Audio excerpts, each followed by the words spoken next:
संविधान, कानून कायदा सब निरस्त हो जाएंगे। ऐसी ताकतवर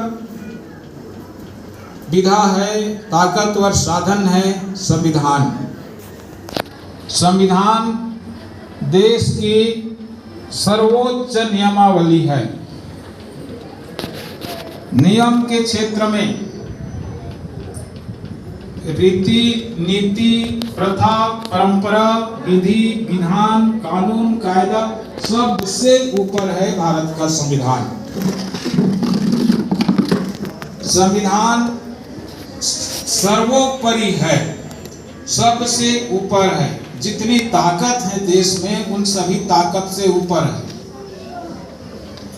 बड़ी बड़ी ताकत देश की कौन सी बड़ी ताकत है? जहां से देश की तकदीर लिखी जाती है, संसद भवन।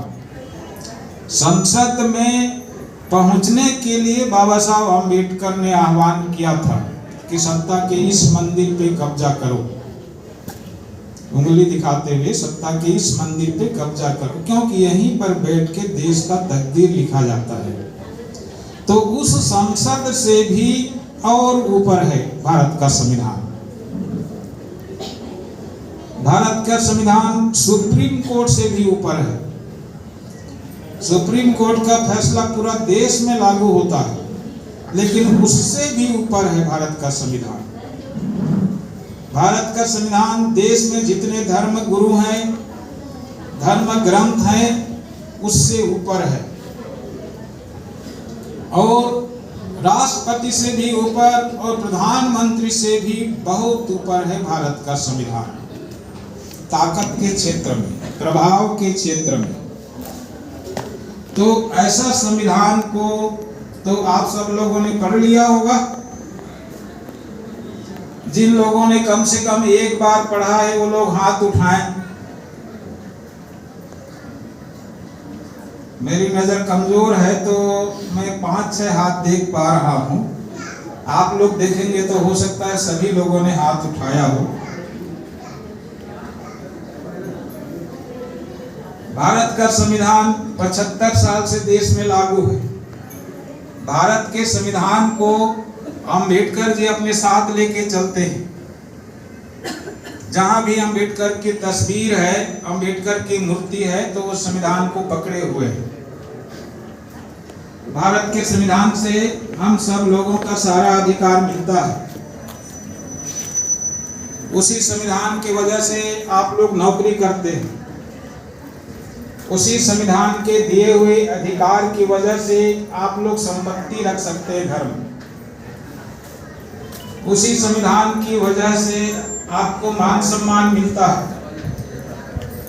मैं जो बात कह रहा हूं संविधान के एक एक अनुच्छेद की बात कह रहा हूं, जो संविधान में लिखा। मुझे पूरा संविधान पढ़ने का, पढ़ाने का उतना वक्त नहीं मिलेगा, इसलिए अपने शब्दों में उन बातों को मैं कह रहा हूं। हम लोग यहाँ पे सुरक्षित हैं। अभी हमें किसी बात का भौतिक खतरा नहीं है कि कोई आके मार पीट करके यहाँ से भगा देगा, ऐसी कोई खतरा नहीं है। ये भी संविधान के अनुच्छेद 46 की देन है। मैं वकालत करता हूँ, वकालत करने का अधिकार संविधान के अनुच्छेद 19 से मुझे मिला। आप कोई नौकरी करते हैं तो नौकरी करने का अधिकार संविधान के अनुच्छेद 16(4) से आपको मिला। आप कोई व्यवसाय करते हैं तो कोई भी व्यवसाय करने का अधिकार संविधान से ही मिला। आप कोई चुनाव जीत के किसी पद में बैठे हैं या जाते हैं या गए हुए, तो ये भी अधिकार संविधान के अनुच्छेद 330, 331, 333 से आपको मिला। ऐसा एक भी अधिकार नहीं है किसी के पास जिसको संविधान ने न दिया हो, संविधान के बाहर से अधिकार आपको मिला हो। ऐसा एक भी अधिकार नहीं है आपके पास, किसी के पास नहीं। जो संविधान देता है वो अधिकार होता है। यदि संविधान नहीं दिया तो वो आपके अधिकार के अंतर्गत नहीं माना जाता। मैं अगर एक एरियल, क्या बोलते हैं उसको चालू शब्द में, चौटी, एंटीना एरियल में रखता हूं तो संविधान का दिया हुआ अधिकार नहीं है। एरियल एंटीना रखना ये संविधान का दिया हुआ अधिकार नहीं है। कोई दावा नहीं कर सकता कि मेरी एरियल को किसी ने काट दिया या बंद करा दिया तो किसी कोर्ट में उसकी सुनवाई नहीं होगी कि उसका एरियल को फिर से स्थापित करो, ऐसी सुनवाई नहीं होगी, क्योंकि ये आपका संवैधानिक अधिकार नहीं है। लेकिन संविधान ने जो अधिकार दिया उस अधिकार को कोई छीनता है तो उसको कोर्ट में आप चुनौती दे सकते हैं, दावा कर सकते हैं, उस अधिकार को हासिल कर सकते हैं। संविधान प्रदत्त अधिकार का मतलब ही है कि उस अधिकार को कोई छीन नहीं सकता। तो संविधान ने क्या क्या अधिकार दिया है, सारा अधिकार आप पहचानते हैं।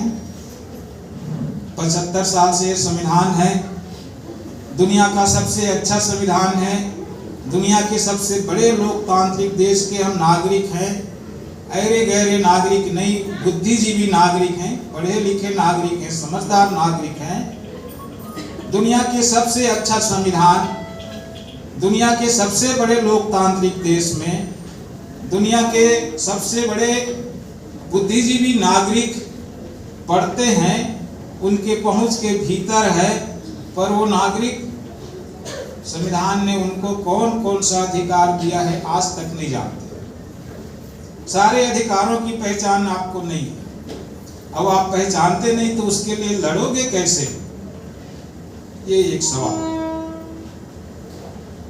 जिनको हम यहाँ से चुनाव जिता के भेजते हैं, किसी को ग्राम पंचायत में, किसी को जनपद पंचायत, किसी को जिला पंचायत, किसी को विधानसभा, किसी को लोकसभा, जो चुनाव जीत के जाते हैं वहां, आप जानते हैं वहां जाते ही सबसे पहला काम क्या करते हैं हम लोग?